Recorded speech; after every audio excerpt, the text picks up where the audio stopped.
Muito boa tarde a todos e a todas. Sejam muito bem-vindos. Essa é uma mesa redonda, né, em homenagem a Clarice Lispector, 100 anos. E nós temos a presença de 2 palestrantes e de uma mediadora. Eu sou a professora Francicla Fortaleza, coordenadora do curso de Letras da UVA, e também professora coordenadora do PAFO, Língua Portuguesa. Então, esse evento faz parte das atividades do curso de Letras e do PAFO, idealizado pela professora Liciane Rodrigues, a quem eu agradeço já pela concepção dessa mesa, ok? Então, eu vou apresentar os palestrantes e a mediadora, e em seguida passo a palavra à professora Liciane. Esse evento, gente, tem declaração de participação de 2 horas. Até o final da live, por favor, assinem a lista de frequência que eu vou estar disponibilizando mais ou menos às 17h50, tá bem? Então, nós temos 2 palestrantes hoje, de quem eu já agradeço de antemão. Nós temos aqui o professor Ângelo Bruno Lucas de Oliveira, que é doutor e mestre em literatura comparada pela Universidade Federal do Ceará, é graduado em letras pela Universidade Estadual Vale do Acaraú, atuou como professor substituto da UVA de 2012 a 2016, atualmente é professor efetivo do Instituto Federal do Ceará, lotado no campus de Tianguá. Atua principalmente nas seguintes áreas: literatura contemporânea, literatura portuguesa, literatura brasileira, teoria literária e literatura comparada. A professora Maria Lenice Costa Lima Lacerda é doutora em literatura brasileira pela Universidade Federal do Rio de Janeiro, UFRJ, mestre em literatura comparada pela Universidade Federal do Ceará, graduada em letras pela Universidade Federal do Ceará, dedica-se ao estudo da maternidade na literatura brasileira, mais especificamente em Clarice Lispector. É membro do Núcleo Interdisciplinar de Estudos da Mulher na Literatura, NIELM-UFRJ. Tem interesse nos estudos de autoria feminina e sobre personagens femininas. A professora mediadora dessa palestra, Francisca Liciane Rodrigues de Souza, possui doutorado em Letras pela Universidade Federal do Ceará, mestrado em Letras pela Universidade Federal do Ceará e especialização em Estudos Linguísticos e Literários pela Universidade Estadual Vale do Acaraú. Tem experiência na área de letras, com ênfase em literatura, atuando principalmente nos seguintes temas: Clarice Lispector, feminino, trágico, moderno, pós-moderno e grotesco. Então, sejam todos, como eu já disse, muito bem-vindos, já agradeço pela participação de todos, e que nós tenhamos um excelente evento. É com você, Liciane. Bom, obrigada, professora Francicla, primeiramente pela oportunidade, né, de a gente fazer esse evento, de comemorar também do nosso modo o centenário de Clarice Lispector, que foi ontem, né, e aí esse momento com essas 2 pessoas, para mim, são admiráveis e importantes, que é o professor Ângelo Bruno e a professora Helenice. Então, hoje eu espero que nós tenhamos um debate bem legal, bem interessante. Qualquer pergunta ou comentário que vocês estiverem, podem deixar no bate-papo, que depois das apresentações dos professores, nós iremos direcionar as perguntas para eles. Agradeço a todos os alunos que estão presentes, alguns foram nossos alunos, né, Ângelo e orientandos, outros a Helenice vai conhecer hoje, mas vocês vão gostar bastante, e agradeço também aos professores presentes, como a professora Elisa Lene, que está aqui conosco hoje. Então, vamos passar ao que interessa, que é a fala dos nossos convidados. Vamos começar com o professor Ângelo Bruno. Tem problema, professor? Vamos obedecer a ordem alfabética e os homens primeiro, dessa vez. Né, o professor Ângelo vai falar para nós sobre a própria coisa rara, uma leitura de A Menor Mulher do Mundo. Então, vamos agora passar a palavra para o professor. Mais uma vez, obrigada por ter aceito o meu convite, professor. Muito bom. Eu que agradeço, Lici, pelo convite. Eu fico muito grato de poder falar sobre Clarice Lispector sempre, e ainda mais voltando à casa, né, voltando à alma mater, que é a UVA. É sempre um prazer para mim retornar aqui e ainda mais para falar do que eu gosto, né? Certa vez eu vi que o professor Marton dizia que nossa profissão é a melhor de todas, porque nós somos pagos para ler e conversar sobre as coisas que lemos. Então, ler, conversar sobre as coisas que lemos, num lugar que nos é aprazível, então é a melhor de todas as coisas. Eu que agradeço o convite. Como você bem disse, ontem nós comemoramos 100 anos de Clarice Lispector. É uma escritora que figura, uma escritora brasileira que já tem espaço aí, que já está figurando, né, no próprio cânon da literatura ocidental, tamanho impacto que a literatura de Clarice Lispector tem alcançado. Ela tem conseguido admiradores no mundo inteiro e, sobretudo, nos Estados Unidos. Nós temos amigos americanos que estudam lá nas universidades americanas e eles nos falaram certa vez que estudaram Clarice Lispector lá e que adoraram a produção dela, né? Então não é mais uma escritora somente brasileira, mas é uma escritora universal, como a própria história da Clarice já mostra, né? Ela era ucraniana, era brasileira, viveu na Europa, enfim, essa coisa toda. Bom, hoje eu geralmente falo sobre as narrativas longas da Clarice Lispector. Geralmente é o meu campo de atuação, né, onde eu pesquiso com mais eficácia nas minhas formações, né? Eu estudei Água Viva, eu estudei Um Sopro de Vida, essas narrativas mais longas, que a gente nem pode chamar bem de romance, né? Hoje, no entanto, eu resolvi falar de um conto da Clarice. É uma narrativa menor da Clarice, é a menor mulher do mundo. No entanto, não deve em nada às suas narrativas mais longas, tá? E a abordagem que eu vou tentar apresentar aqui hoje é uma que não é tão convencional assim na obra da Clarice Lispector, pelo menos não nesse conto, certo? Bom, vamos lá. A Mulher do Mundo, para a gente ter um panorama, é um conto que integra a coletânea de contos Laços de Família, que apareceu pela primeira vez em 1960 e é uma das coletâneas da Clarice mais festejadas.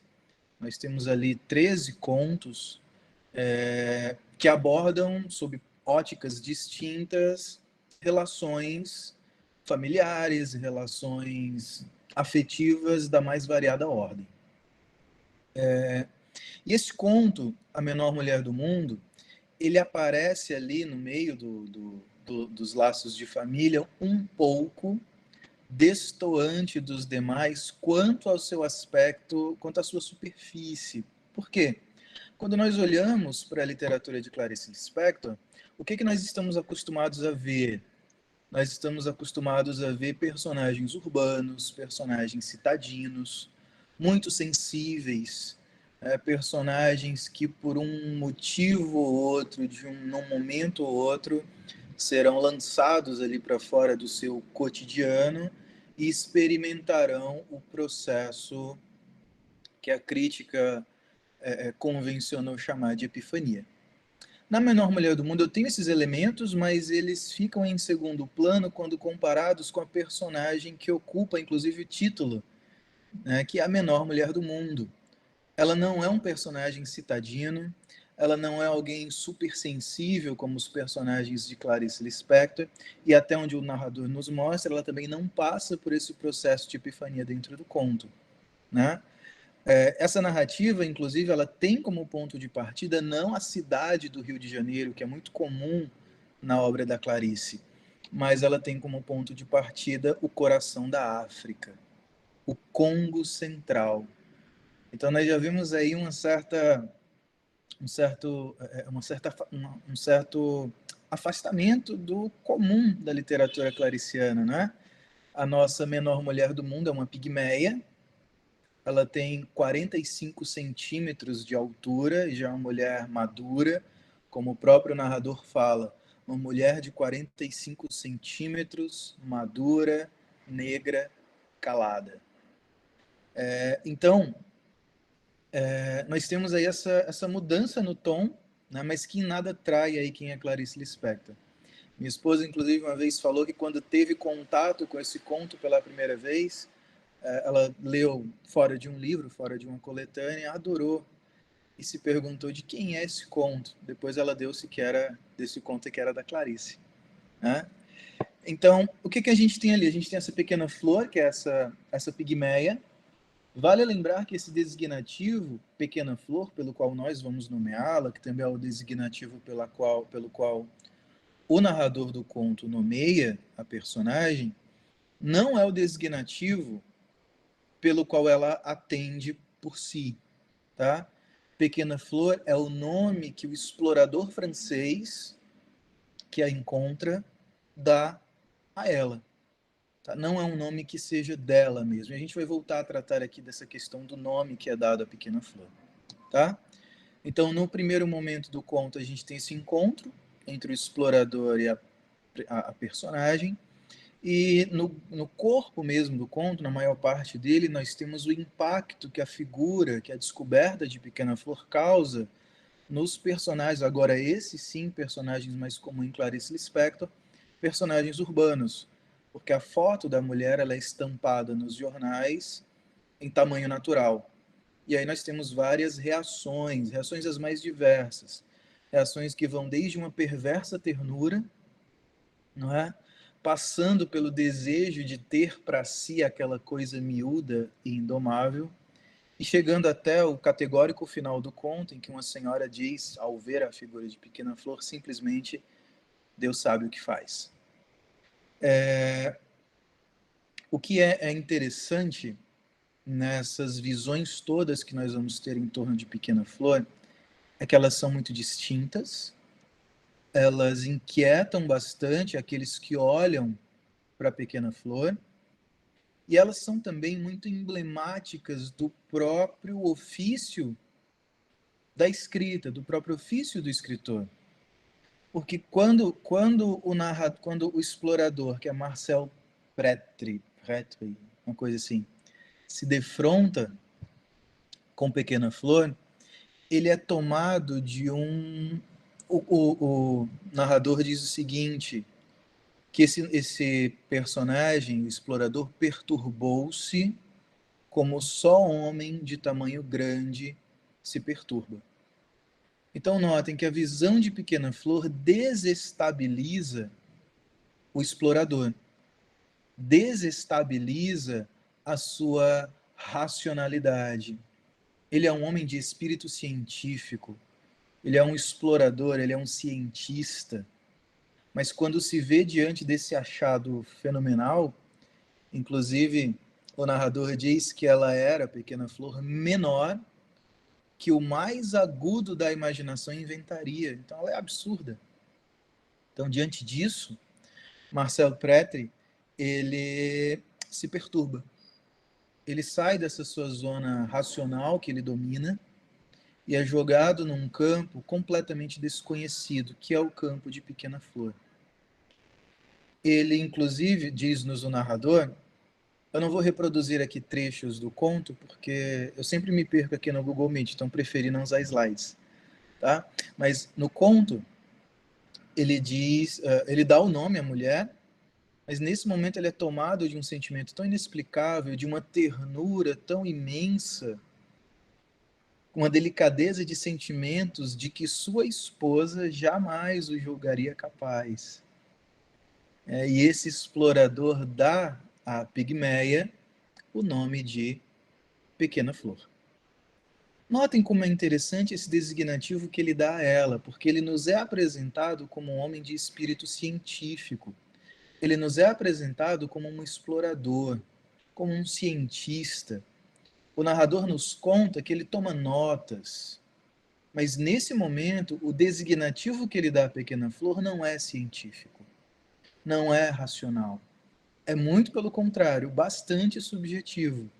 Eu arriscaria até dizer muito poético. Não é? Então notem que a linguagem desse explorador ela é deformada pelo seu contato com a pigmeia, pelo seu contato com Pequena Flor. Chama-me, e aqui falo de mim, a atenção, o fato de que, diante de Pequena Flor, o explorador não permanece em silêncio, mas ele evoca essa linguagem extremamente subjetiva. E aqui nós já passamos a leitura que eu proponho.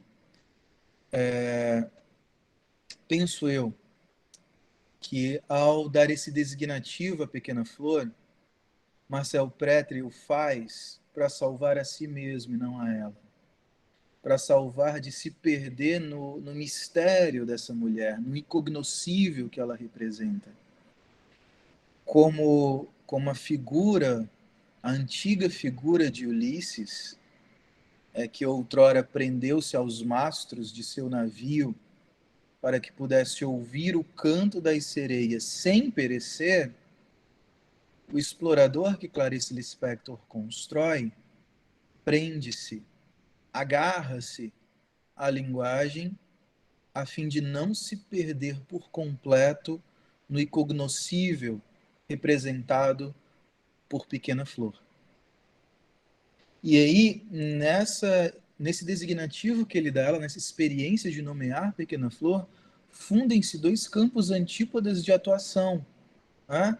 A razão, que ele utiliza para dar um nome à mulher, e também o fascínio, que faz com que este nome não seja um nome científico, mas um nome poético. Vejam que esse encontro do explorador com a mulher, ele é muito emblemático, e ele nos traz, ele representa aí uma questão mesmo linguística. Não é? Até que ponto a linguagem é capaz de nomear, e até que ponto é feita essa nomeação. Maurice Blanchot, que é um teórico francês, um pensador francês, muito dedicado ao estudo e ao exame da literatura, Maurice Blanchot fala que a outra coisa não acontece na literatura.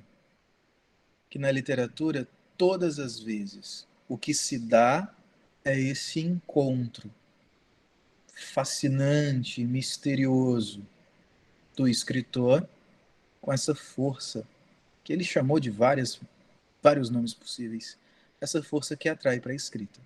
Blanchot diz o seguinte: a narrativa não é o relato do acontecimento, mas o próprio acontecimento. O acesso a esse acontecimento. O lugar aonde ele é chamado para acontecer. Acontecimento ainda por vir e cujo poder de atração permite que a narrativa possa esperar também ela realizar-se. Em outras palavras, Blanchot está dizendo que todas as narrativas repetem a seu próprio modo esse encontro misterioso, que é o encontro de Ulisses com as sereias, que é o encontro do explorador com Pequena Flor, que é o encontro de Narciso consigo mesmo no famoso mito. E então, para Blanchot, a literatura se constitui nisso, na busca incessante desse ponto inatingível. Ele diz que há em toda a obra um ponto central, aquele que não se pode atingir, o único, porém, que vale a pena atingir. Então, nesse conto da Clarice, eu vejo muito claramente que, embora não seja, pelo menos não na sua capa, pelo menos não no seu exterior, não é um conto metanarrativo. Mas se nós aplicamos a este conto uma leitura simbólica, uma leitura metafórica, nós podemos ver que ali, na menor mulher do mundo, nós podemos afirmar que Clarice Lispector está sim tratando de questões literárias, embora essas questões estejam transvestidas com outros nomes e com outros símbolos. Roland Barthes, que faz par com Maurice Blanchot, ele diz que a literatura não fala de outra coisa, senão de si mesmo. Então, nessa visão, né, aproximando aí Clarice Lispector de Maurice Blanchot, nós podemos ver que Pequena Flor, ela é o símbolo, não é, desse lugar de inoperância, ela é o símbolo desse ponto central que Blanchot afirma existir, para o qual pende toda a literatura, e esse ponto que não se encontra. É muito curioso, inclusive, nós vermos qual é a localização de Pequena Flor. O narrador nos diz que Pequena Flor está localizada no Congo Central, ou seja, no centro, no Congo Central. E entre os menores pigmeus do mundo estava lá ela, a menor dos menores pigmeus do mundo, diz o narrador, como uma caixa dentro de uma caixa dentro de uma caixa. Então, notem essa posição interior, essa posição difícil, de difícil alcance, no qual Pequena Flor se localiza. Ela é como que um centro, ela é como que um núcleo em direção ao qual vai o explorador. Mas ainda há mais, porque quando ele se encontra com ela, ele imagina que esse encontro, finalmente o narrador até diz que ele fica tomado de um espanto como se tivesse se encontrado com a verdade última, uma coisa desse tipo. Mas diante de Pequena Flor, ele pode ter pensado, né? Atingir o máximo que era possível atingir, mas não. Porque Pequena Flor está grávida. Num absurdo tão grande que é uma mulher de 45 centímetros, esse absurdo ele ainda ganha um superlativo, porque ela está grávida, há um filho. Há uma parte do mistério de Pequena Flor que este explorador não consegue atingir, que este explorador não consegue alcançar. Blanchot descreve esse encontro, esse processo, como o próprio processo de escrita da literatura. O escritor está em busca de algo que é impossível de alcançar, mas nesse processo de busca, ele sofre fascínio, ele sofre intervenção, influência desse ponto. E o resultado disso é a própria literatura. Blanchot nos diz que se esse ponto central é completamente atingido, há silêncio. Então, como o escritor não o atinge por completo, ainda há palavras, ainda há narrativas. Não é à toa que a literatura de Clarice Lispector é uma literatura muito repleta de vazios, é uma literatura muito repleta de silêncios. Nós podemos ver isso, sobretudo, em suas narrativas mais extensas, não é? Como Água Viva, Um Sopro de Vida, A Paixão segundo GH. São livros em que a narradora parece estar querendo nomear, parece estar querendo dar forma ao silêncio. Né? E como se nomeia o silêncio sem quebrá-lo? Eis aí o grande paradoxo da literatura. E é exatamente aí que ela não se deixa atingir plenamente jamais. E notem que esse explorador age aqui, ele figura, ele nos simboliza o escritor diante desse processo de produção. E aí vejam, ele dá a sua obra a público. Pequena Flor é publicada. Pessoas da mais variada ordem têm acesso a ela. E essas pessoas, elas têm as mais diversas reações em relação à fotografia da mulher.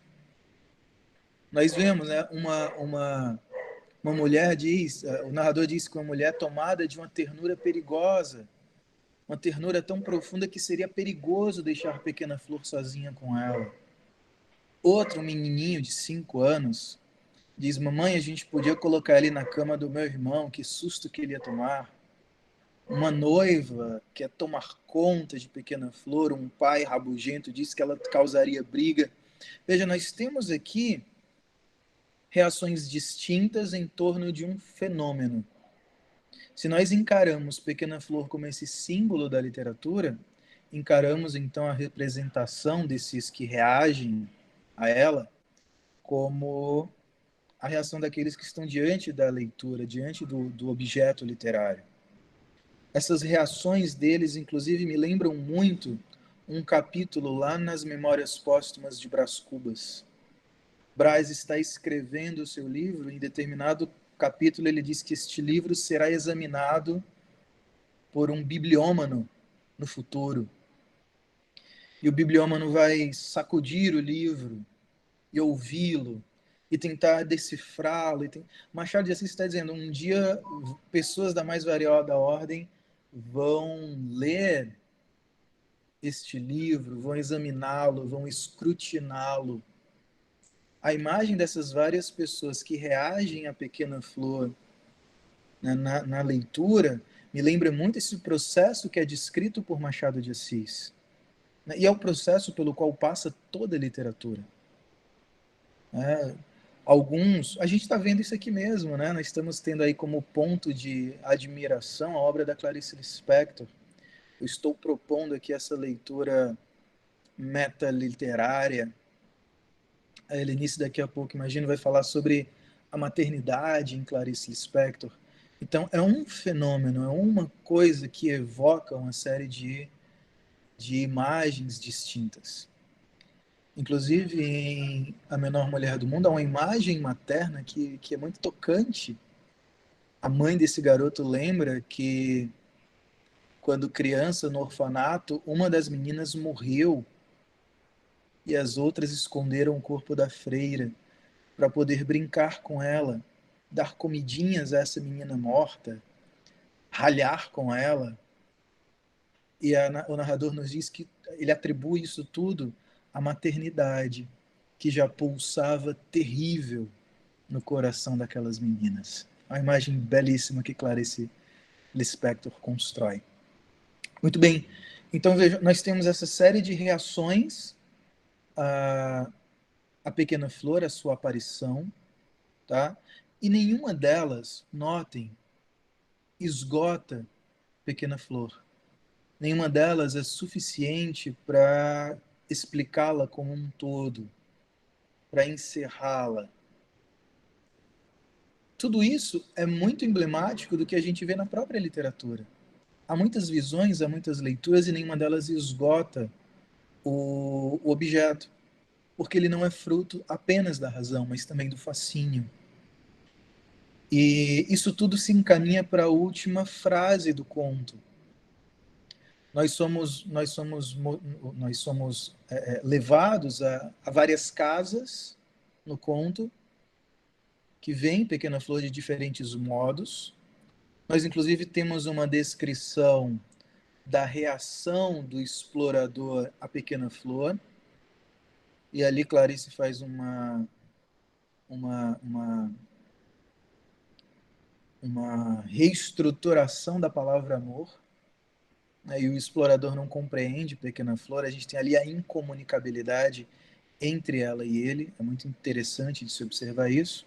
Mas no fim, nós somos levados a uma senhora que, ao ver a imagem ali no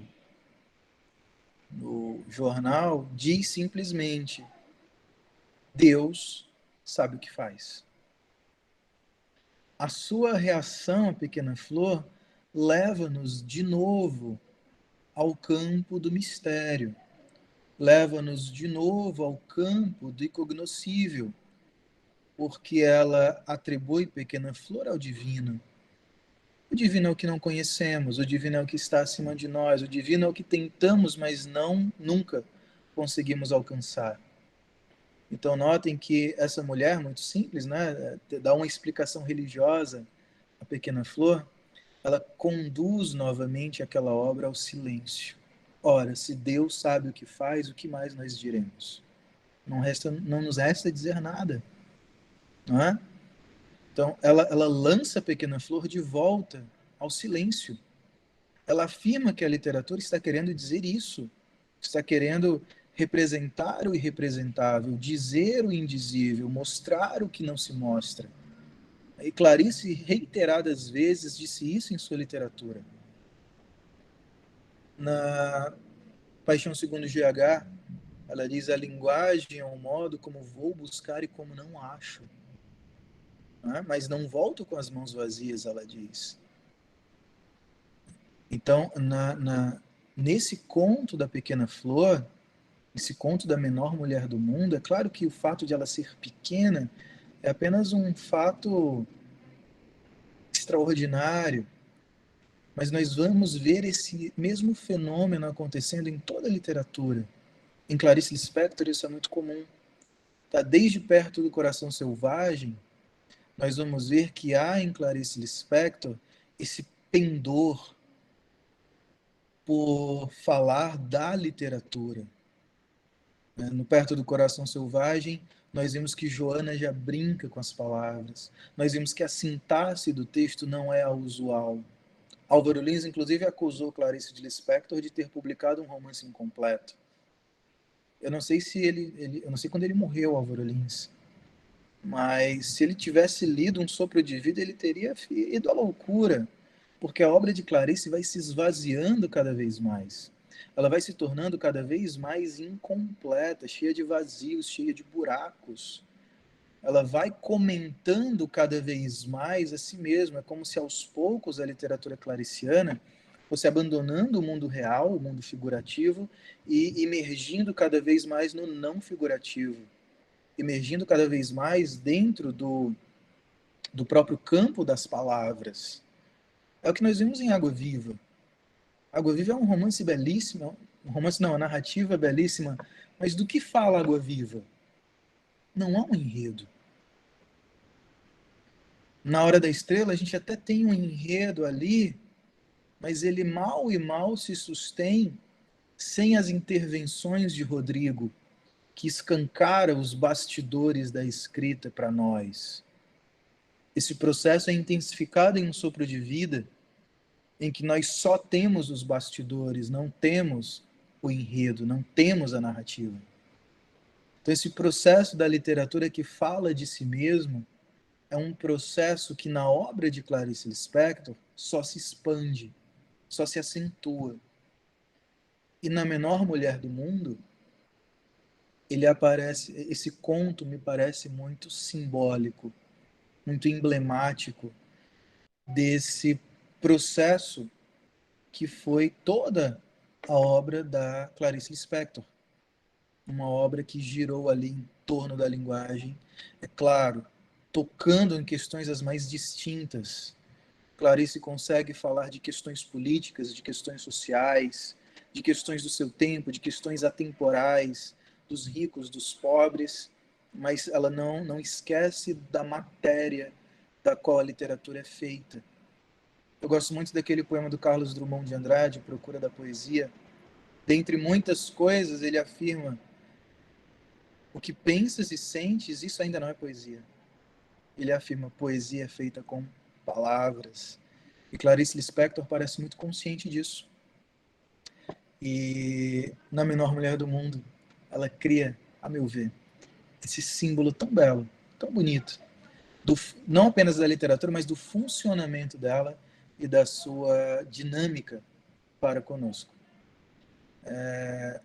Há muito mais que dizer sobre Um Sopro de Vida e sobre essa relação da Clarice com a própria literatura, da literatura que comenta e que é a própria crítica, mas o tempo não é nosso amigo aqui. Eu encerro com essa fala rápida e ligeira, a fim apenas de suscitar, né, possíveis questionamentos e talvez possíveis incursões aí nesse campo.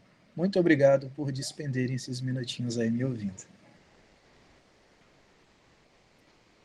Obrigada, professor Ângelo Bruno, sempre muito bom lhe ouvir, muito poético, muito aconchegante, então agradeço, não foi à toa que eu lhe chamei, porque eu sei qual é o prazer de lhe ouvir e de ouvir falar de Clarice ainda mais. Então, tem algumas considerações que depois que a professora Lenice falar, a gente faz um bate-papo bem legal com quem quiser participar e entre nós também, tá bom? Obrigada. Bom, agora vamos passar para a professora Lenice Lima. Lenice a professora Franciclé já apresentou, como apresentou o professor Ângelo, mas os dois são os meus amigos, né? Então a minha apresentação é mais informal. Então, a Lenice é a minha irmã de pesquisa, nós fomos as duas orientandas da professora Vera Moraes, na UFC, na época do mestrado, E a Lenice acabou de concluir o doutorado na Universidade Federal do Rio de Janeiro, assisti à sua banca, linda, maravilhosa, e ela trouxe um pouco para discutir com a gente aqui sobre a questão da maternidade em Clarice, né? Então, ela vai falar sobre maternidade, nascimento e morte em Clarice. Vou passar a palavra para a professora Lenice. Fique à vontade, Lenice. Obrigada mais uma vez por ter aceito o convite. Boa tarde, Lici, boa tarde a todos. Eu que agradeço, né? Sou imensamente grata pela confiança de me trazer hoje aqui para falar um pouquinho sobre a escrita da Clarice, que tanto atrai a todos nós, porque eu acredito que todos que estão aqui, de alguma forma, devem se sentir atraídos por essa escrita, por essa maneira que a Clarice tem de dizer, né? Ou de deixar ali alguma coisa que ecoa na gente, mesmo quando não está dito explicitamente. Então, muito obrigada. Eu vou falar sobre maternidade, nascimento e morte em Clarice, como a Alice falou, e o título dessa fala não poderia ser mais oportuno para a data de hoje, um dia após comemorarmos o centenário de nascimento de Clarice e 2 dias depois, os 43 anos de sua morte. Contudo, é importante lembrar que nascer e morrer não estão apenas na trajetória pessoal de Clarice como ser humano comum, mas aparecem diluídos em toda a sua obra, não como elementos opostos, e sim como elementos complementares, que são atravessados singularmente pela maternidade da palavra. Em geral, escrita e maternidade não figuram apartadas na vida da escritora, pelo contrário, no âmbito ficcional não é diferente. Ouso considerar que na ficção clariciana há uma simbiose entre a maternidade e a escrita. Dessa união, eclode uma linguagem gestacional, proveniente do útero da língua. Por isso, a maternidade nos textos de Clarice figura muitas vezes como um sentimento de expansão da própria existência. É ampla e é encontrada de forma difusa em toda a sua obra. No âmbito pessoal, a escritora, segundo afirmações recorrentes, isso a gente pode averiguar na biografia, principalmente da professora Nádia Batella Gottlieb, né? Ela já fora gestada, Clarice, na intenção de propiciar a cura de sua mãe, que vivia doente. Havia na tradição judia uma crença de que a gestação revigorava a saúde da mulher. Mas, apesar de ter engravidado de Clarice, Marieta, que é a mãe dela, continua doente. E Clarice teve que conviver com a presença ausente de uma mãe que necessitava de cuidados e que morreu ainda durante a sua infância, né, quando ela tinha 9 anos de idade. Não obstante, a imagem de uma mãe doente também figura em sua ficção, como no seguinte fragmento de A Partida do Trem, um dos contos presentes no livro Onde Estiveste de Noite. Em Uma Partida do Trem, a personagem Ângela faz a seguinte reflexão. Ela está sentada lá no trem com uma senhora, e aí ela pensa o seguinte: Ângela estava amando a velha, que era nada, a mãe que lhe faltava. Mãe doce, ingênua e sofredora. Sua mãe, que morrera quando ela fizera 9 anos de idade, mesmo doente, mas com vida servia, mesmo paralítica. Esse sentimento com relação à mãe também aparece em carta, em 13 de agosto de 1947, para a irmã Tânia. E nessa carta, Clarice está em Berna, né? Ela casada com o diplomata Mauri Gugel Valente, e aí ela escreve uma carta, ela está preocupada com a irmã, e ela diz o seguinte: minha florzinha adorada, minha filha pequena, recebi ontem de tarde sua carta de 8 de agosto. Não há dúvida que temos raízes comuns, além de natureza parecidas. tudo o que você disse como resultado de autoanálise é muito adaptável a mim. Tudo isso que você disse, minha querida, vem também de encontro à minha hipótese, quanto ao motivo por que você se cansa também. Ouça, queridinha, você talvez esteja procurando compensar o fato de termos a impressão de que não fizemos tudo o que podíamos em relação à mamãe. O que eu disse é que você, de algum modo, estava querendo se sacrificar. E é a mesma coisa que acontece em outro terreno com Elisa. Note bem, querida, você quer agora cumprir 1000 deveres e dedicar-se terrivelmente à casa e à Marcinha para compensar não só a ideia de que anteriormente não cumpriu deveres, como para compensar o fato de que nós, em pequena, não recebemos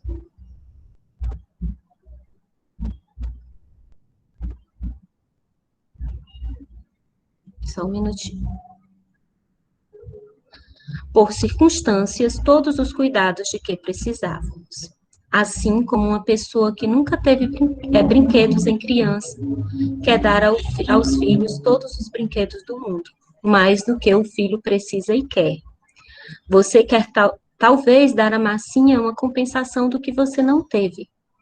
Querida, é naturalmente preciso e louvável que se queira corrigir nos filhos as próprias incorreções, mas é preciso não ultrapassar, porque se cairia em erro oposto. Cada criança é outra criança, e Marcinha não tem a menor ideia do que foi outra infância. Quem sabe se Marcinha, mais tarde, em relação aos próprios filhinhos dela, queira também corrigir e dizer: vou deixar meus filhos se desenvolverem mais independentes. O que eu quero dizer, minha querida pequena, é que você pense com lealdade na situação e que veja com absoluta sinceridade se Márcia precisa mesmo de que você almoce com ela, por exemplo. Tenho certeza de que ela está muito bem alimentada e gordinha. E tenho certeza de uma coisa que prova bem a minha hipótese. É do que momento que você precisa não trabalhar mais. Você largará um pouco Marcinha e deixará ela seguir mais naturalmente. Exatamente porque, para você, o trabalho veio substituir aqueles divertimentos de escola que nós procurávamos em pequenas, e dos quais tínhamos um pouco de remorsos. Você tem sensação de culpa por trabalhar e por não se dedicar inteiramente a Márcia. Quando você não trabalhar, você de algum modo vai ter a sensação de que é igualmente às outras mães. E vai fazer menos do que você faz agora em casa, que vai ser bom para você e para Márcia. Soa evidente o tom maternal da missiva e da preocupação com o bem-estar da família, mas principalmente se sobressai a preocupação com a satisfação pessoal da irmã.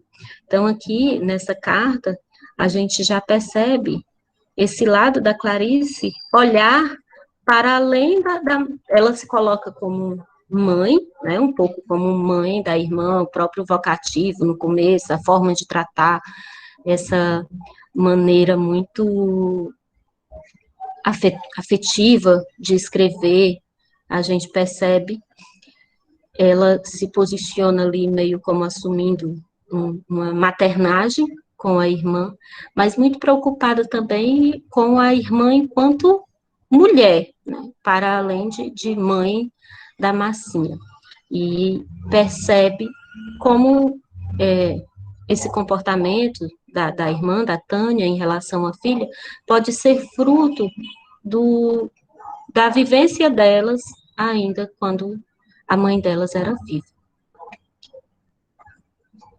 Mas aí aqui a gente tem uma carta da Clarice. Isso vai estar também nos elementos ficcionais, né, na escrita ficcional da autora.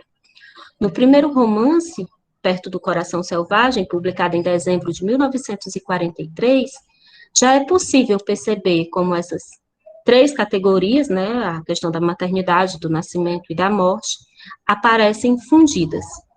A existência de Joana, que na minha tese eu falo que a Joana é a mãe da narrativa, porque quando eu falo da maternidade em Perto do Coração Selvagem, no capítulo em que eu falo isso, a gente tem que lembrar o seguinte, Perto do Coração Selvagem, a personagem principal, que é Joana, ela não tem filhos, né? Mas o tema da maternidade, ela aparece ali.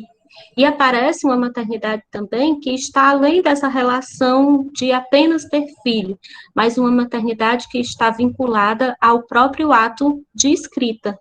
Então, por isso que eu falo em maternidade textual, e eu falo na Joana como mãe da narrativa e como essa personagem, né, que é criadora e criatura. Todas as demais personagens do Perto do Coração Selvagem, elas têm existência a partir da existência de Joana. Então, a existência de Joana é atravessada pelo poder criativo de uma imaginação capaz de perscrutar até mesmo o que não está visível aos olhos e de uma escrita poética irreverente para uma criança. Porque ela ousa escrever alguns poemas ali quando ela está com o pai. Também é interessante observar a questão que, em Perto do Coração Selvagem, a gente tem um capítulo dedicado à mãe, né? E que esse capítulo, ele é feito da ausência de Elsa, não é da presença da mãe de Joana. Elsa é a mãe de Joana, mas tudo que a gente sabe sobre Elsa, a gente sabe a partir do pai, de um diálogo que o pai de Joana tem com um amigo, e eles começam a conversar sobre a mãe de Joana. Joana acaba dormindo ali no sofá, meio que escutando a conversa. Quando ela adormece, o pai pega ela do sofá e leva para o quarto. Quando ele a coloca na cama, né, está chovendo, ela sente medo de Elsa. Vejam bem, o sentimento que ela sente pela mãe. Ela sente medo.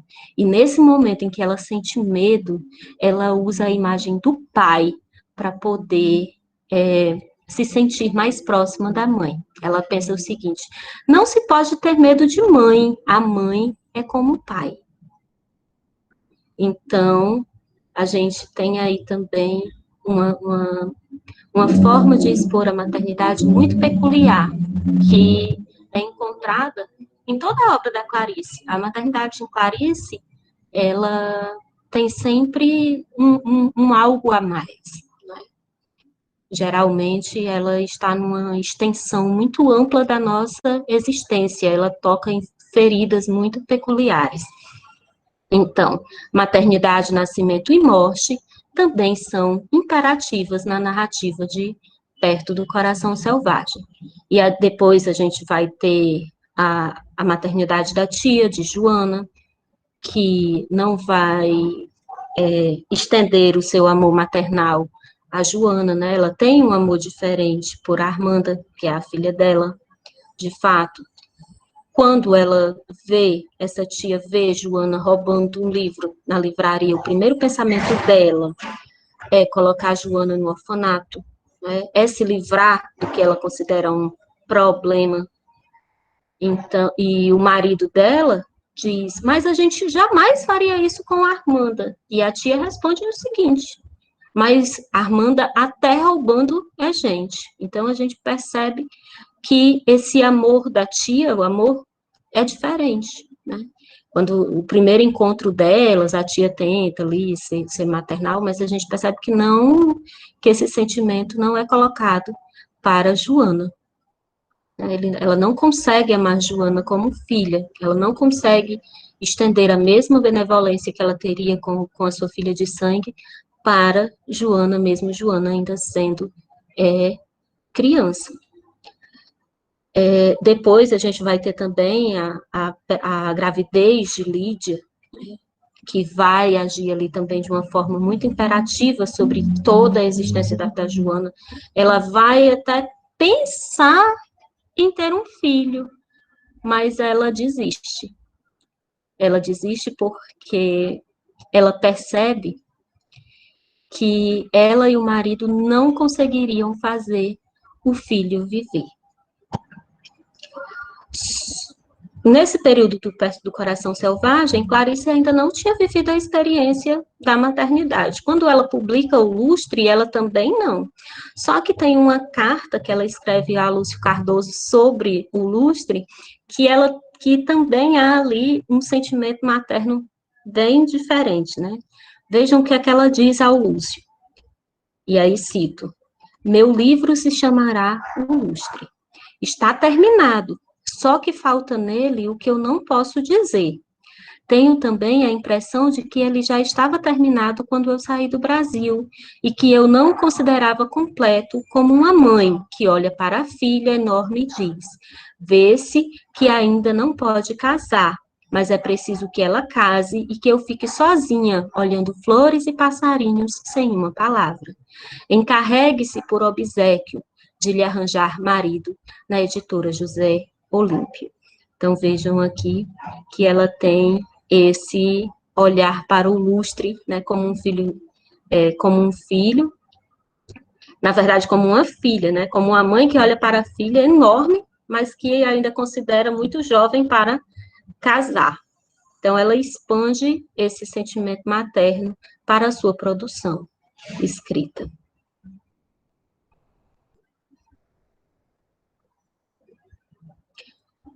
Dito isso,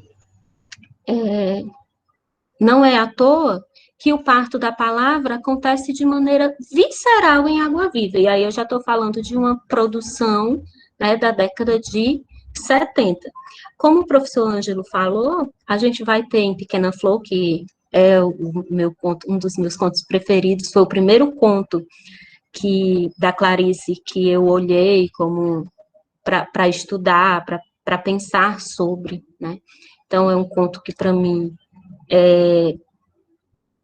tem um lance afetivo também, essa questão da Pequena Flor, essa gravidez dela, essa maternidade que está ali, né? Tem a questão também das matrioscas no conto. Há ali uma pontinha que a gente pode puxar, fazer essa relação com as matrioscas, mas aí agora eu vou pular para a gente pensar um pouquinho na produção de Água Viva, tá? Porque esse é o último capítulo da minha tese, e aí é sempre aquilo, né? Quando eu falo que eu estudo maternidade em Água Viva, há uma grande confusão, porque quando a gente lembra da narrativa de Água Viva, é difícil você pensar na maternidade. Só que quando a gente olha para o livro com esse olhar, procurando esses elementos maternos, a gente percebe que em Água Viva tem muitos elementos sobre a maternidade do universo materno.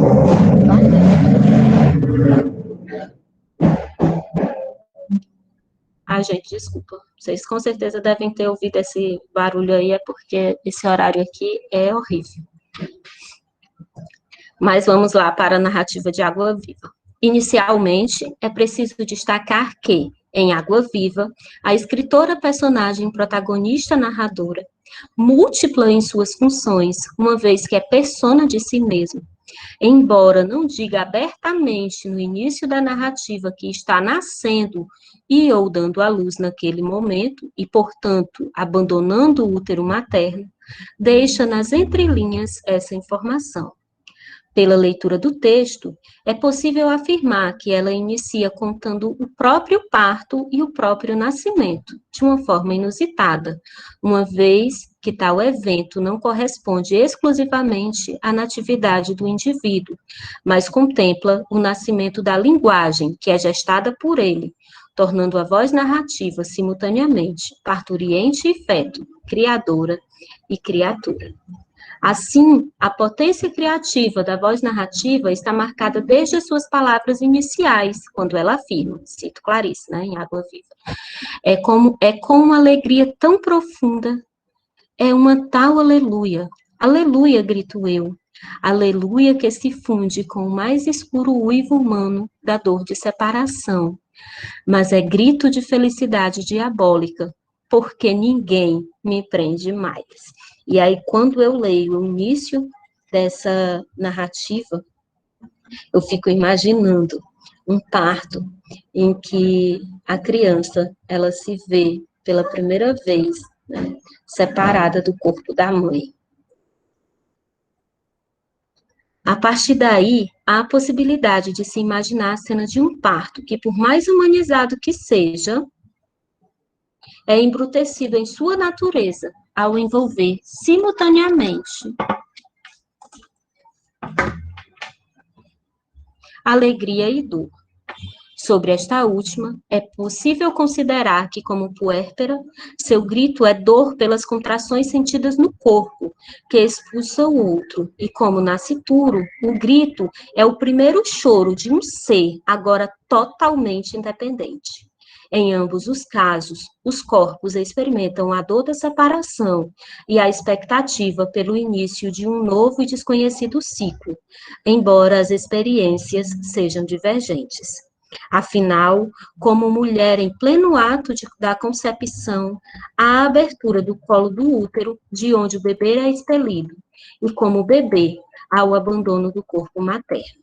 O feto é conduzido à sua primeira morte, a intrauterina, para ser introduzido em uma nova realidade. Ao mesmo tempo, há um duplo nascimento em voga, o do bebê e o da mãe.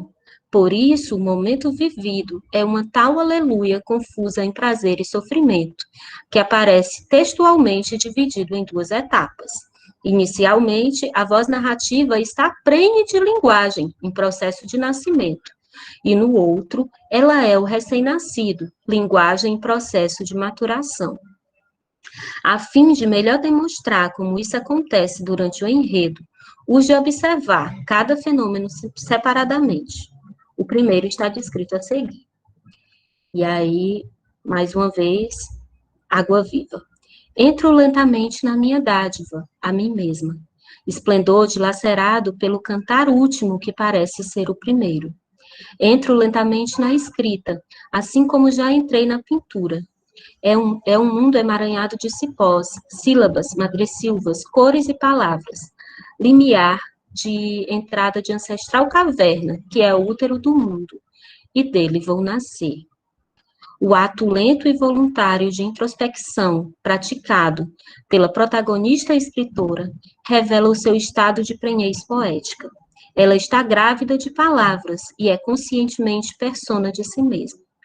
Desse modo, o mundo da escrita figura reconhecido como uma possibilidade de conexão com uma ancestralidade capaz de ampliar o útero materno em útero do mundo. Portanto, é através das palavras, antecedidas por um ensimesmamento voluntário, né, que ao mesmo tempo, mas esse ensimesmamento, ele se volta para si, e ao mesmo tempo se volta para o outro. Afinal de contas, a Clarice diz que eu sou o tu és, né? Ela está em constante outridade, no conceito de Otávio Paz. E após o lento e gradual processo de maturação da linguagem escrita, que a persona concebe o seu nascimento.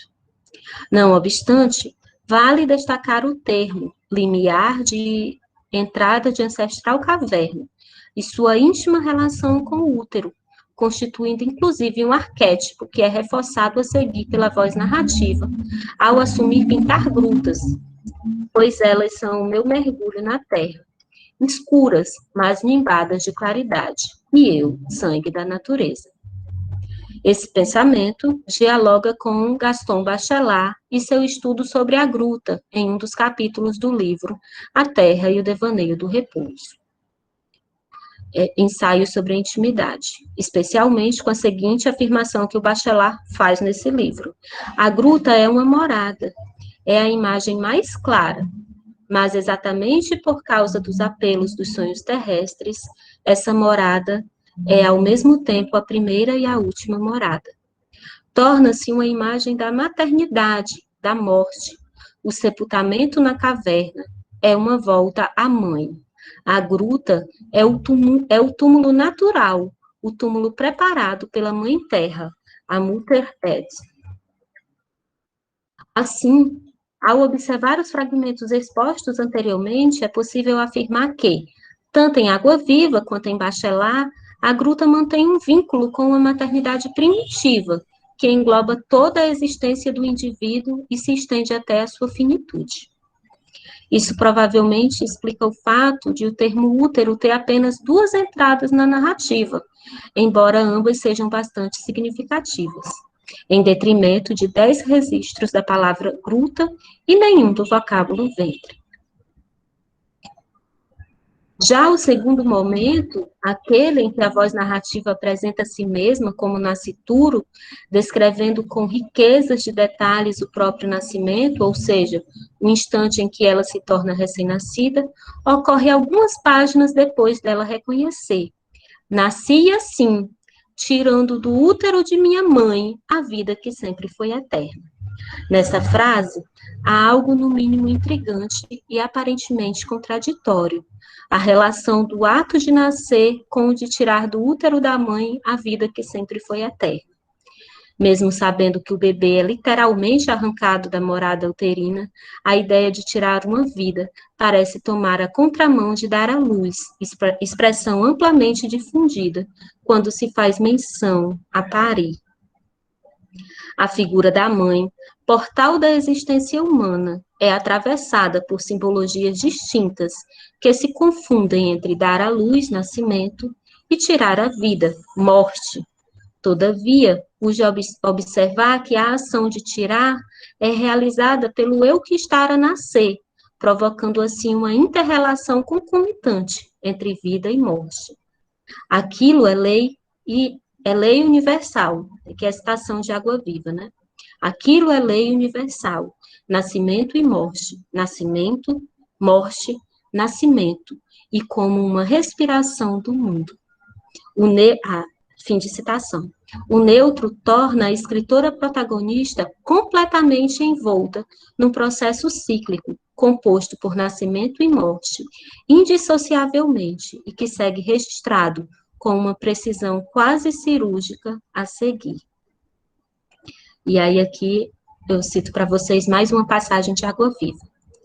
Terei de morrer de novo, para de novo nascer? Aceito. Vou voltar para o desconhecido de mim mesma, e quando nascer falarei em ele ou ela. Por enquanto o que me sustenta é o aquilo que é um it.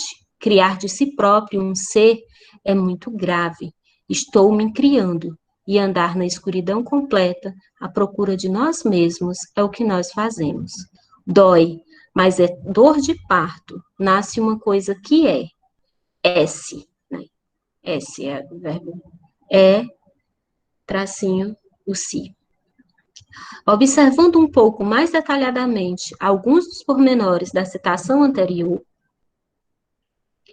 ganham destaque, tais como a repetição da expressão de novo, tanto reforça as experiências já vividas pela personagem, quanto confirma a alternância entre morte e vida como um contínuo necessário. A morte é um retorno não para um lugar, mas uma espécie de mergulho interior. E, por fim, o reconhecimento do criar a si mesmo, que ratifica a condição da personagem como o ser que cria e é criado simultaneamente, mas mais que isso, que tem a competência de criar-se. Essa condição dúbia da personagem ultrapassa a própria capacidade divina, pois está fora das atribuições de Deus criar a si mesmo, uma vez que os textos bíblicos sobre a criação presentes no livro de Gênesis, quando fazem referência ao criar do nada, usam um verbo específico, chamado bara, que só admite Deus como sujeito. O nascimento da personagem, contudo, se apresenta de modo intermitente. Ela nasce e morre paulatinamente, com a ajuda do leitor, como pode ser observado no extenso e necessário fragmento a seguir. E aqui eu acho esse momento sublime, no mínimo. No fundo de tudo, há aleluia. Este instante é. Você que me lê é. Custa-me a crer que eu morra, pois estou borbulhante numa frescura frígida. Minha vida vai ser longuíssima, porque cada instante é. A impressão que tenho é que estou a nascer e não consigo. Sou um coração batendo no mundo. Você que me lê, me ajude a nascer. Espere, está ficando escuro. Mais escuro. Um instante é de um escuro total. Continua. Espere. Começo a vislumbrar uma coisa, uma forma luminescente. Barriga leitosa com umbigo? Espere, pois sairei desta escuridão onde tenho medo. Escuridão e êxtase. Sou o coração da treva. O problema é que na janela de meu quarto há um defeito na cortina. Ela não corre e não fecha, portanto. Então a lua cheia entra toda e vem fosforescer de silêncios o quarto. É horrível. Agora as trevas vão se dissipando. Nasci. Pausa. Maravilhoso escândalo. Nasço. Estou de olhos fechados. Sou pura inconsciência. Já cortaram o cordão umbilical. Estou solta no universo. Gente, só um momentinho, deixa eu dar uma ligadinha aqui, botar o notebook para recarregar, porque eu tô sozinha. Só um segundo.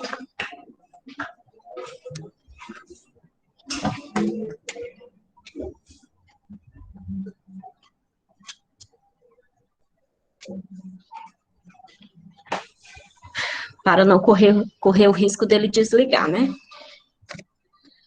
A grosso modo, é possível inferir que o intenso jogo temporal usado pela protagonista no livro, como, por exemplo, o uso de estou a nascer, nasci e nasço, funciona como uma estratégia discursiva para enfeitiçar o leitor durante a narrativa e salientar quão fragmentária e imprecisa é a própria personagem, constantemente dissolvida em presente e pretérito, ao mesmo tempo que evidencia a transitoriedade do inapreensível instante já.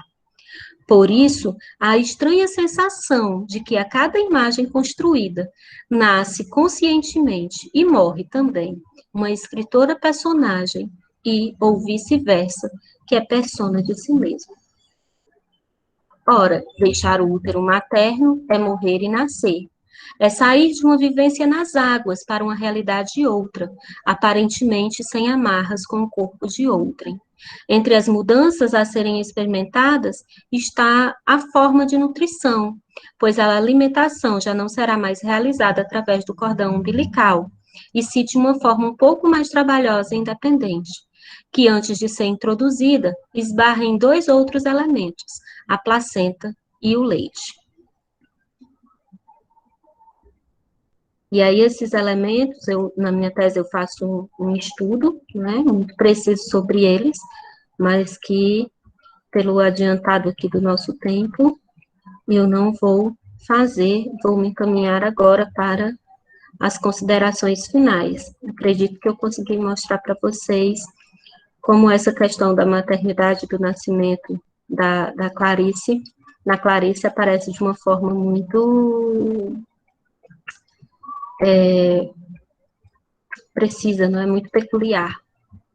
Inclusive, eu chego a citar no meu texto o mesmo fragmento sobre a narrativa que o Ângelo citou aqui, né? Que a narrativa se faz. O final da narrativa de Água Viva, apresentado como contínuo, é simultaneamente uma promessa de continuidade, tal qual as histórias de Sherazade em As Mil e Uma Noites. Um feitiço lançado pela voz narrativa para seduzir a si e aos outros na perpétua trajetória de ser o que se é, mas também de aperfeiçoar-se e de outrar-se através do poder encantado da palavra, cuja maturação ocorre no ato da leitura. Afinal, a cada leitura, a voz narrativa renasce e impele o leitor a gestar os significados possíveis para aquela experiência única. Por isso, a maternidade em Água Viva transcende os limites conceituais impostos ao próprio vocábulo e se realiza em sua plenitude, no próprio texto, em intensa experiência de vida e morte. Muito obrigada. Nós que agradecemos, Helenice, também, como eu disse, o convite de você, para você e para o Ângelo não foi à toa, Eu sabia que teríamos esse momento tão poético e deslumbrante com os dois. Eu queria falar, mas antes de falar, eu vou abrir para, se alguém quiser fazer algum comentário, fazer uma pergunta, e aí, de acordo com que as perguntas forem acontecendo, a gente vai guiando a nossa conversa. Alguém quer abrir o microfone, fazer algum comentário? Eu sei que tem gente que tem muito interesse nesse assunto e está assistindo. Não vou citar o nome, né? Porque eu vou esperar se ver se alguém, o Ângelo já riu aí, ver se alguém tem alguma consideração a fazer. Alguém quer abrir o microfone, fazer alguma consideração?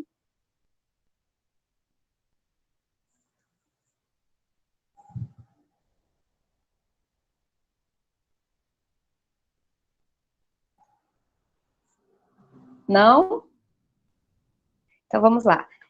Eu estava ouvindo vocês e maravilhada e me arrepiando. Gente, eu tenho isso, quando eu gosto da coisa eu me arrepio toda. E eu pensei que com o tempo, né, que a gente vai estudando e virando pesquisador e ficando sério, eu pensei que com o tempo essa frescura fosse embora, mas parece estar piorando.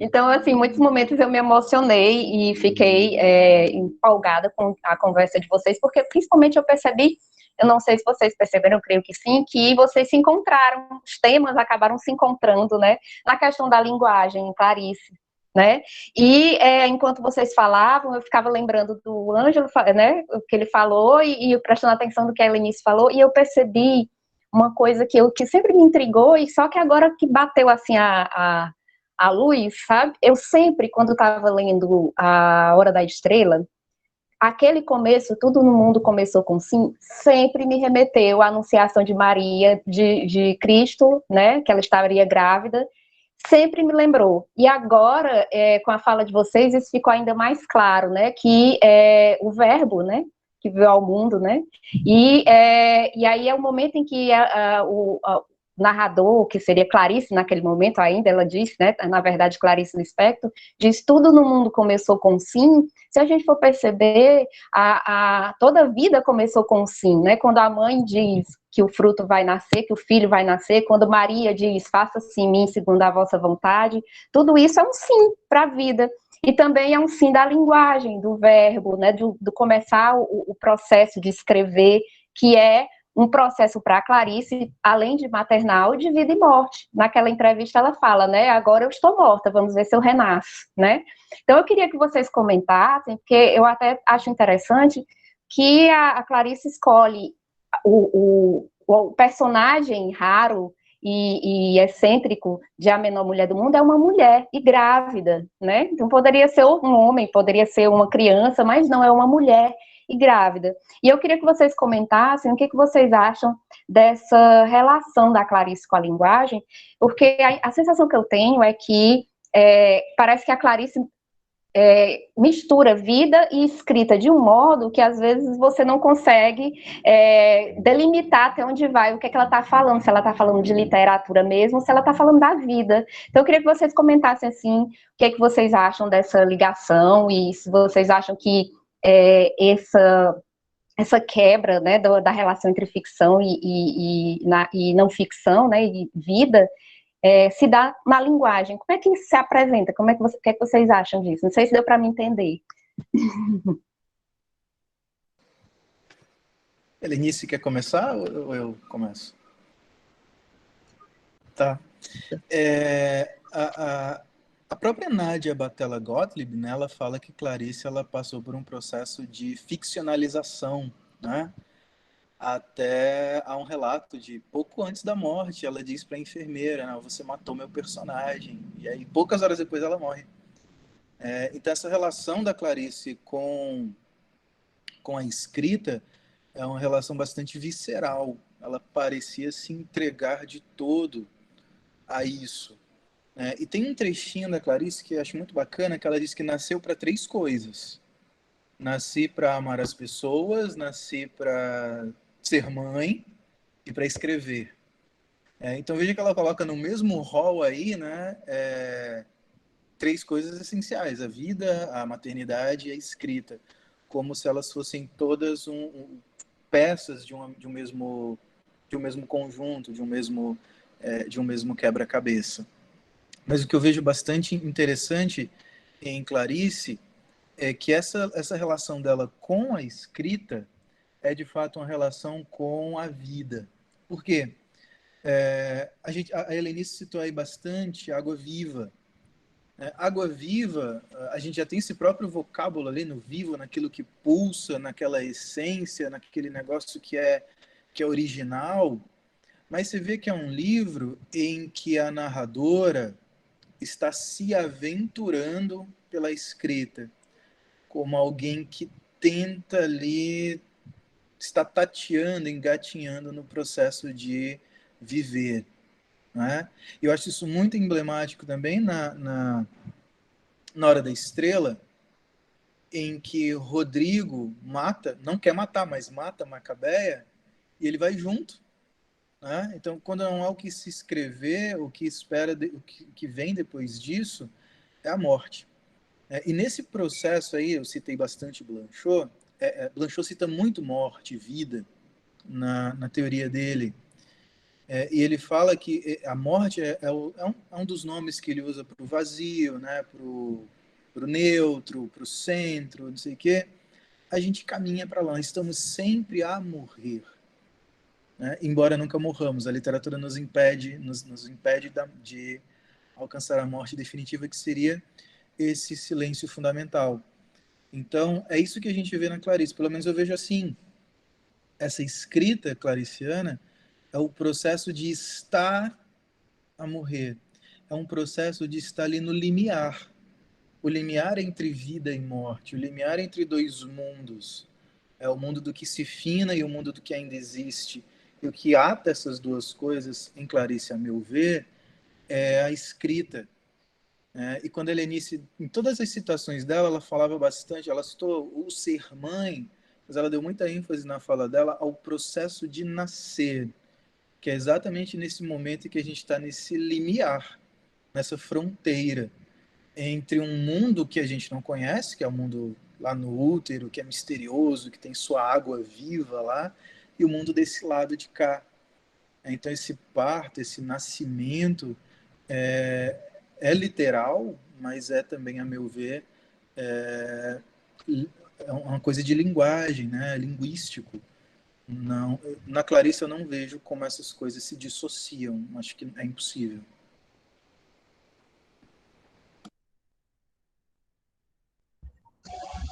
Ai, gente, peço desculpas a vocês por esse barulho, porque esse horário aqui é um trânsito terrível. Então, é carro, é moto, é menino, é grito, e vem tudo para cá. Não tem nem como fugir. Mas, respondendo à tua pergunta, Lici, eu concordo plenamente com o que o Ângelo falou, e quando eu estava escrevendo no processo de escrita e de estudo mesmo para a tese, né, foi uma coisa que ficou muito clara para mim. Principalmente porque, assim, quando eu escolhi colocar como um dos objetos de estudo, né, sobre essa questão da maternidade água-viva, né, eu fiquei pensando várias vezes, antes de escrever o texto, eu fiquei várias vezes pensando assim, meu Deus, como é que eu vou conseguir falar sobre maternidade nesse livro? E eu li e reli ele tantas vezes, mas porque na minha tese eu tento ampliar esse sentido da maternidade, né? E eu vejo isso ampliado. Eu faço isso porque eu percebi isso na Clarice. Ela amplia esse conceito de maternidade. Até estava lendo esses dias a Laura Gutman, e ela falando que essa questão do ser maternal, as pessoas pensam que o ser feminino e o ser maternal são a mesma coisa. E confundem que isso finda atrapalhando muito a existência do próprio feminino, da mulher, né, enquanto pessoa mesmo, por isso, porque você acha, é mulher, então é maternal por natureza. E que essa relação de maternal, ela é muito precisa com a criança, a mulher e a mãe, né? Mas que socialmente isso também ficou, como é que eu posso dizer? Foi colocado mesmo como um peso para a mulher, né? Por mais que a gente ame os filhos, a maternidade demanda trabalho. Isso é óbvio. E nem sempre a gente vê o masculino, né? Pelo contrário. que é mais comum de se observar? É o homem numa situação, às vezes, sendo considerado quase um herói quando ele troca a fralda da criança, quando ele dá um banho no filho, né? E a Clarice, ela trata dessa questão da maternidade.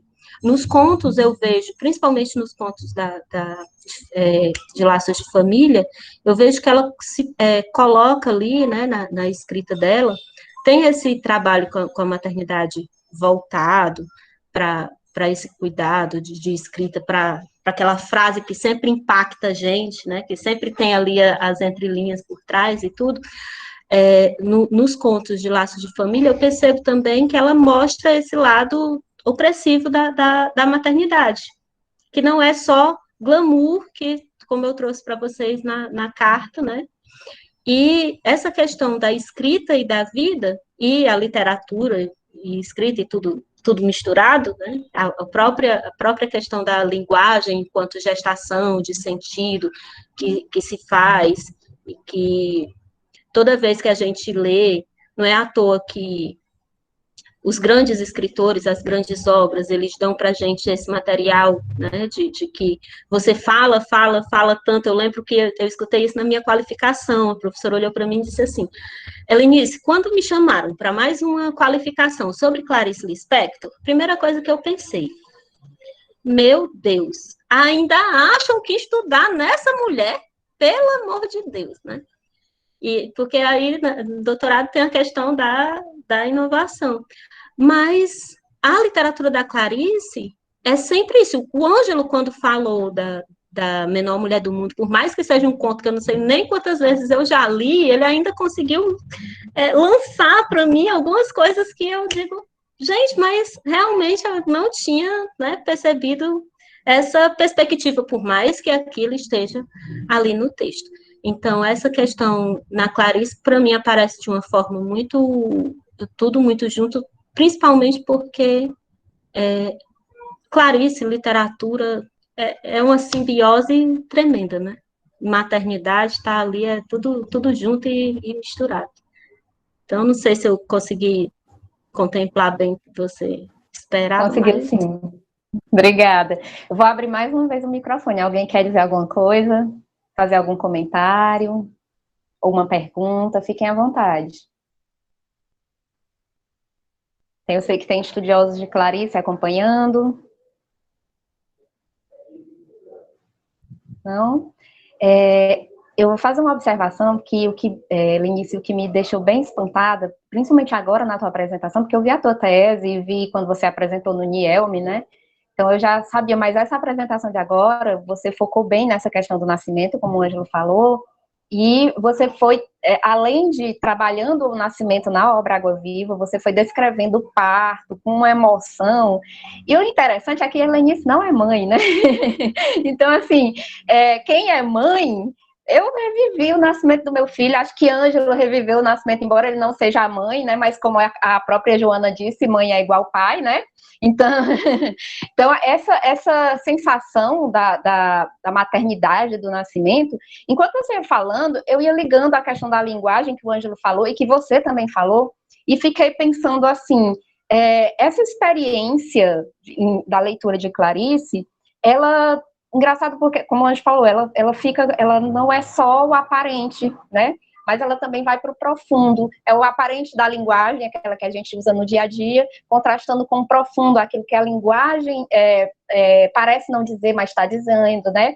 É o aparente do social, da maternidade, do nascimento, mas também o profundo da experiência humana, de ter um filho, de ver alguma coisa nascer de si.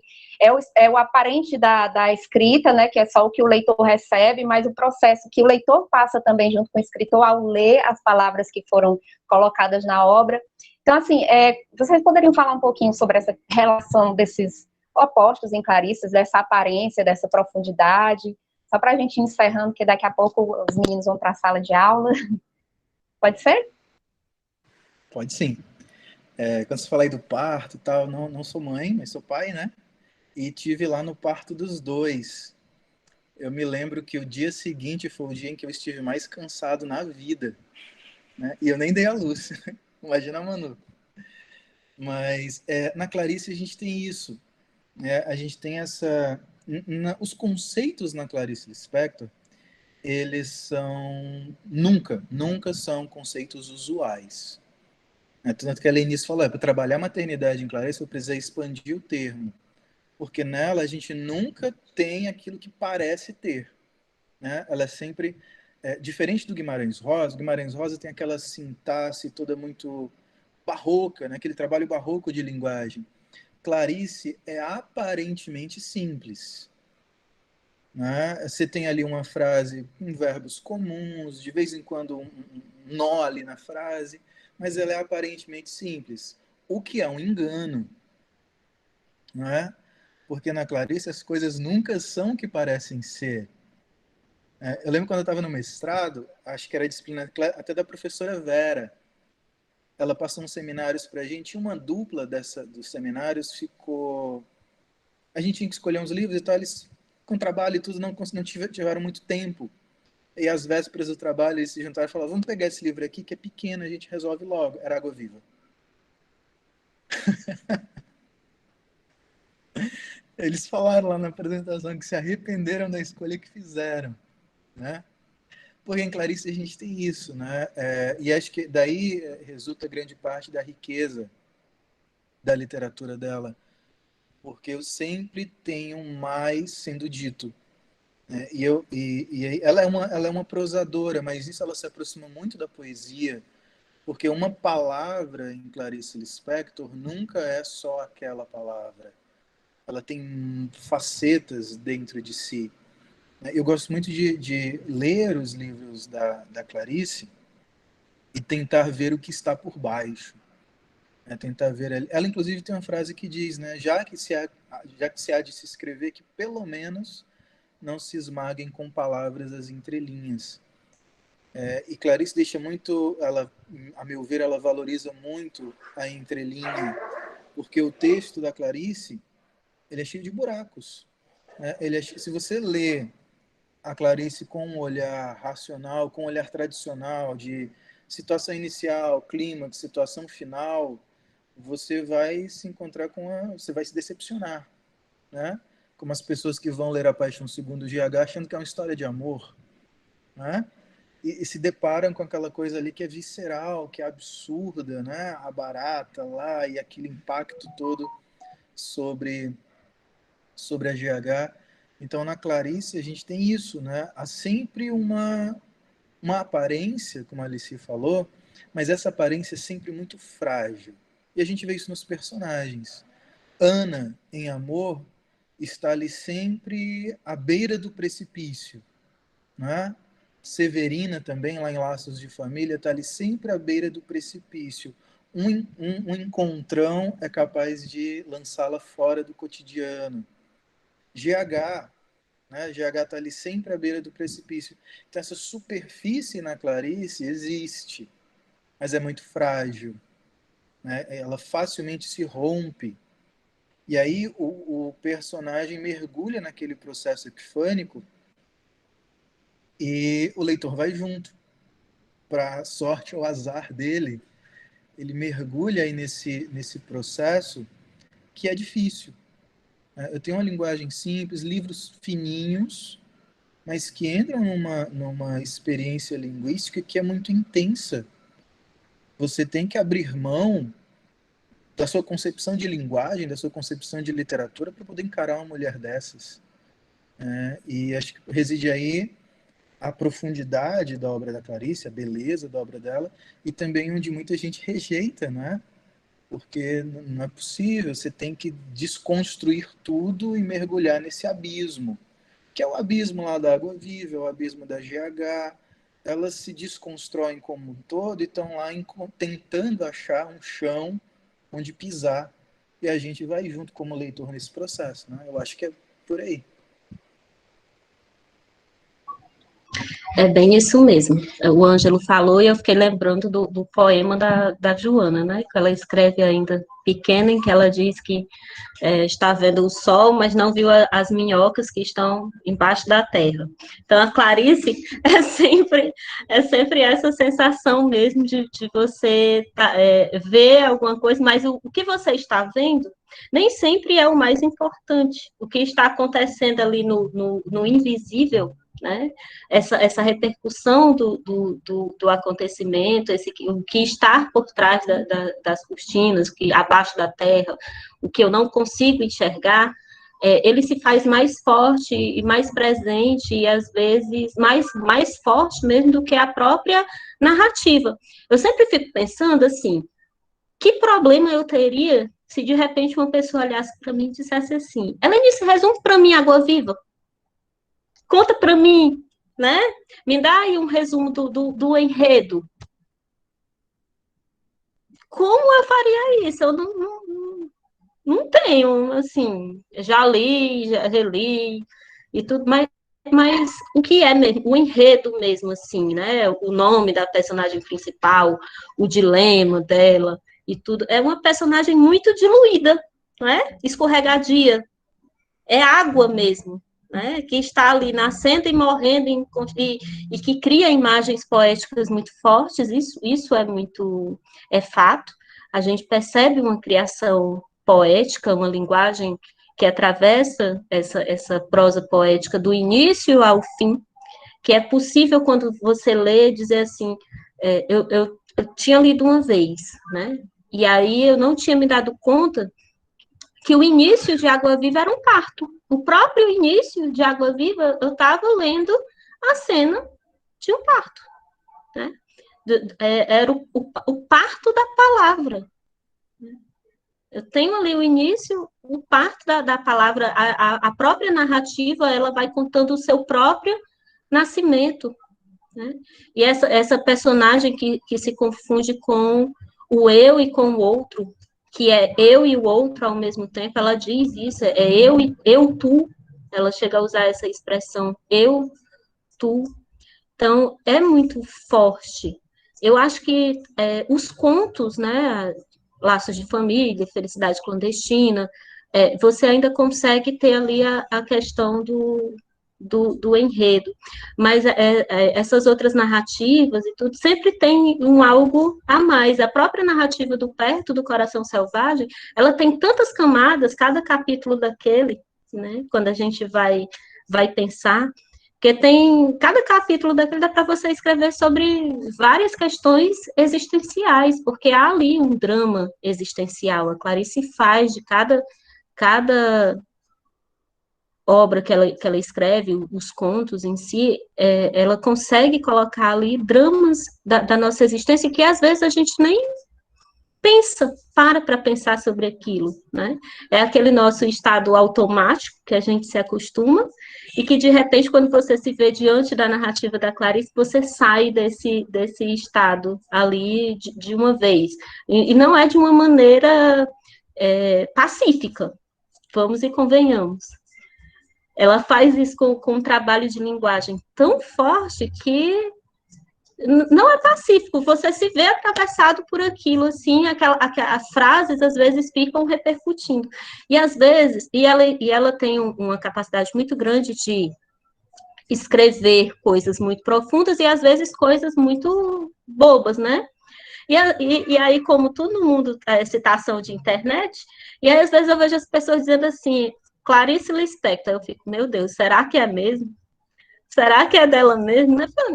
Por mais, eu não tenho uma segurança de não ter o vocabulário dela todinho gravado Aí mas isso é tão besta? Será? E às vezes é.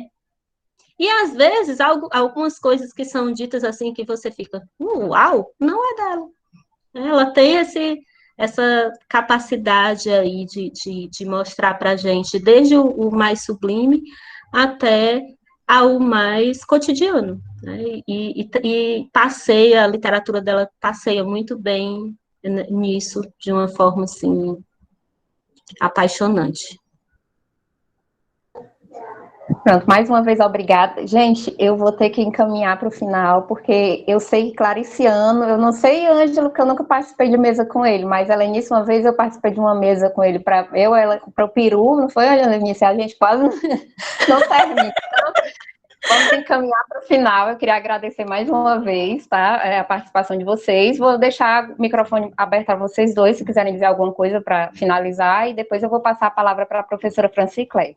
Fiquem à vontade. Bom, eu queria só agradecer pela oportunidade de festejar os 100 anos da Clarice, assim, conversando sobre a obra dela. E a obra dela é isso mesmo. A Helenice falando, eu lembrei, quando eu li Água Viva a primeira vez, eu tinha 17 anos. E eu me lembro que naquela época eu pensei assim, eu não estou entendendo nada desse livro, mas eu acho bonito. Eu gostava das frases, não fazia sentido nenhum, mas eu gostava do soar da frase, né? Achava bonito. Essa é uma das coisas que me cativou na Clarice. Acho que é aquilo mesmo que ela fala, né? Ou toca ou não toca. Eu não entendi patavinas. Depois eu estudei Água Viva, é o livro da minha tese, da minha dissertação de mestrado. Mas antes disso tudo, né, ela tocou. E eu acho que é esse o processo aí na literatura dela mesmo. Ela vai tocar a gente. Ela sempre toca, pro bem ou pro mal.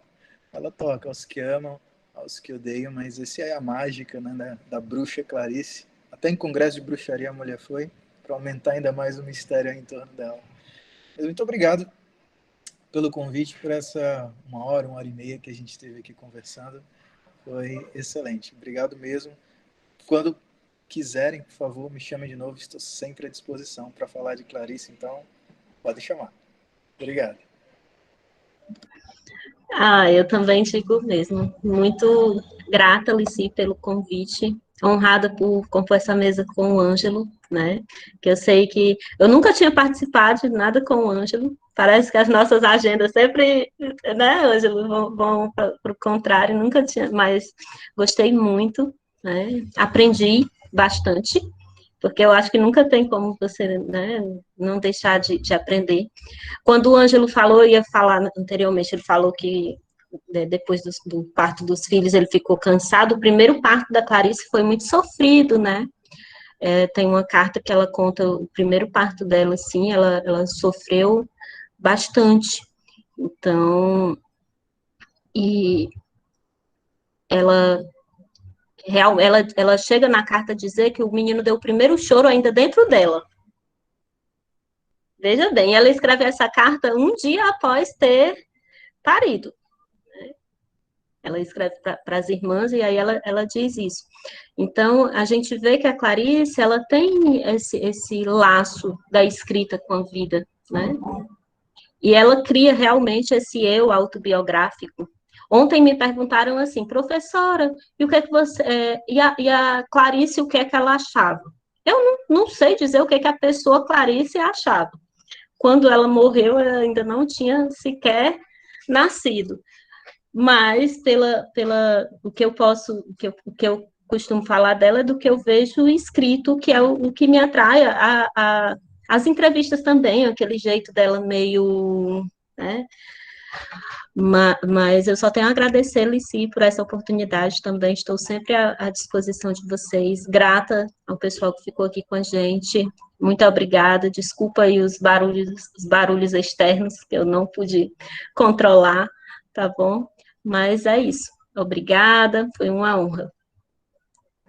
Bom, então eu vou agradecer também quem estava participando, né, e quem ficou com a gente até agora, porque eu sei que muitos estão em aula às 6h30, e eu passo a palavra para a professora Franci Clay para que ela encerre o evento, né, a nossa mesa redonda, e agradeço mais uma vez a oportunidade de poder prestigiar para os alunos, né, esse evento em comemoração aos 100 anos de Clarice. Eu que agradeço, gente, por esse final de tarde, começo de noite maravilhoso com vocês. Aprendi muito, foi muito rico, muito inspirador. E falar de Clarice Lispector é sempre, sempre muito bom, né?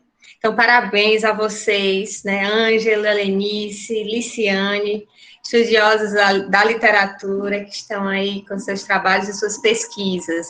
Então, e que esse espaço seja um espaço aberto, tá, gente? Nós estamos promovendo à medida do possível, uma série de eventos. Já houve o ciclo primeiro com o professor João Paulo, um ciclo de palestras que mesclou linguística e literatura, depois o ciclo de literatura afro-brasileira idealizado pela professora Elisalene, e agora essa mesa redonda sobre Clarice Lispector.